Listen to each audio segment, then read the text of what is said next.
ईमानदार किसान। एक छोटे से गांव में एक किसान रहा करता था जिसका नाम रहमत था। रहमत के पास बहुत सी बकरियां थीं जिनका वो खूब ख्याल रखता था। वो अपनी बकरियों से दूध निकाल कर बेचता और अपनी रोजी कमाता था। दिन गांव में एक वबा फैल गई और कई बकरियां बीमार हो गईं। रहमत की भी कई बकरियां बीमार हो चुकी थीं। वो बहुत परेशान था क्योंकि अगर वो बकरियां मर जातीं तो इसका बहुत नुकसान हो जाता। रहमत ने सोचा कि क्यों ना वो बीमार बकरियों का गोश्त बेच दे ताकि नुकसान कम हो सके। लेकिन इसके दिल में खुटक थी कि ये सही नहीं है। इसने गांव के दूसरे लोगों से मशवरा किया। कुछ ने कहा कि गोश्त बेच देना चाहिए, जबकि कुछ ने इसे खबरदार किया कि ये बेईमानी है और किसी की सेहत को नुकसान पहुंच सकता है। रहमत ने एक रात ख्वाब में देखा कि इसकी बकरियां इससे बात कर रही हैं। वो कह रही थी, रहमत, हमें बीच कर लोगों की सेहत के साथ मत खेलो। अल्लाह ने हमें तुम्हारे सुपुर्द किया है, हमारा सही ख्याल रखो। सुबह रहमत की आंख खिली तो वो बहुत शर्मिंदा हुआ। इसने फैसला किया कि वो बीमार बकरियों का गोश्त नहीं बेचेगा, चाहे कुछ भी हो जाए। इसने बकरियों का सही इलाज करवाया और कुछ दिनों बाद इसकी ज्यादातर बकरियां ठीक हो गईं। गांव वाले रहमत की ईमानदारी की बहुत तारीफ करने लगे और अल्लाह ने इसकी मेहनत और ईमानदारी का सिला दिया। इसके दूध की मांग बढ़ गई और वो पहले से ज्यादा खुशहाल हो गया। ये कहानी हमें सिखाती है कि ईमानदारी और इखलाकी अक़दार को कभी नहीं छोड़ना चाहिए, चाहे हालात कैसे ही क्यों ना।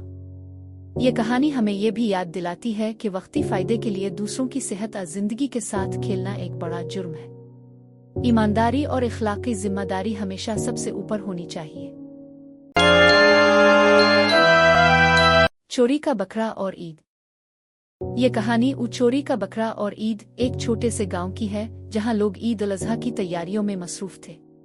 हर घर में खुशी का माहौल था और लोग अपने अपने जानवरों की देखभाल कर रहे थे ताकि उन्हें कुर्बानी के लिए तैयार कर सके। गांव के एक कोने में रशीद नामी एक शख्स रहता था। रशीद एक गरीब आदमी था जिसके पास ईद के लिए कोई जानवर नहीं था। इसके बच्चे ईद की खुशियों से महरूम थे और ये देखकर रशीद का दिल दुखता था। वो सोचता था कि काश इसके पास भी एक बकरा होता जिसे वो कुर्बान कर सकता और अपने बच्चों के चेहरों पर खुशी ला सकता। एक दिन रशीद के दिल में लालच ने जगह बना ली। इसने गांव के रईस के बाड़े में एक खूबसूरत बकरा देखा। वो जानता था कि ये बकरा रईस ने ईद के लिए खरीदा है। रईस का बाड़ा गांव के दूसरे सिरे पर था और वहां अक्सर कोई नहीं जाता था। रशीद ने मौका गनीमत जाना और इस रात जब सब लोग सो रहे थे, इसने बकरे को चोरी करने का फैसला कर लिया। रात की तारीकी में रशीद दबे पांव रईस के बाड़े में दाखिल हुआ और बकरे को अपने साथ ले आया। इसके बच्चे बकरे को देखकर खुशी से झूम उठे। रशीद भी उनकी खुशी देखकर मुतमईन हो गया, मगर उसके दिल में कुछ खुटक रहा था। इसने बच्चों से कहा कि बकरे का ख्याल रखें और किसी को ना बताएं कि ये बकरा कहां से आया है। ईद का दिन करीब आ गया और गांव में ईद की खुशियां मनाई जाने लगे। लोग अपने जानवरों की कुर्बानी कर रहे थे और एक दूसरे के घर जाकर ईद की मुबारकबाद दे रहे थे। रशीद के घर भी चहल पहल थी। इसके बच्चे खुश थे कि इस बार उनके घर भी बकरा कुर्बान होगा। ईद के दिन जब गांव वाले नमाज ईद के लिए मस्जिद में जमा हुए तो रईस ने सबके सामने ऐलान किया कि इसका बकरा चोरी हो गया है और अगर किसी को कोई मालूमात हो तो वो आगे आए। रशीद का दिल धड़कने लगा। वो जानता था कि इसने गलत किया है, मगर वो डर की वजह से खामोश रहा। नमाज के बाद जब सब अपने अपने घरों को लूट गए तो रशीद के दिल में नदामत और शर्मिंदगी बढ़ने लगी। इसने सोचा कि अगर उसके बच्चे खुश हैं तो ये खुशी झूठ और चोरी पर मबनी है जो कभी देर पा नहीं होती। रशीद ने हिम्मत जमा की और रईस के घर गया। इसने रईस को सारी बात बता दी और उससे मुआफी मांगी। रईस रशीद की ईमानदारी और सच बोलने की हिम्मत को देखकर मुतासिर हुआ। इसने रशीद को मुआफ कर दिया और कहा, ईद का असल मतलब खुशियां बांटना और दूसरों की मदद करना है। मैं तुम्हें ये बकरा तोहफे में देता हूं ताकि तुम्हारे बच्चे भी ईद की खुशियों में शरीक हो सके। रशीद ने रईस का शुक्रिया अदा किया और वदा किया कि वो कभी भी दोबारा ऐसी गलती नहीं करेगा।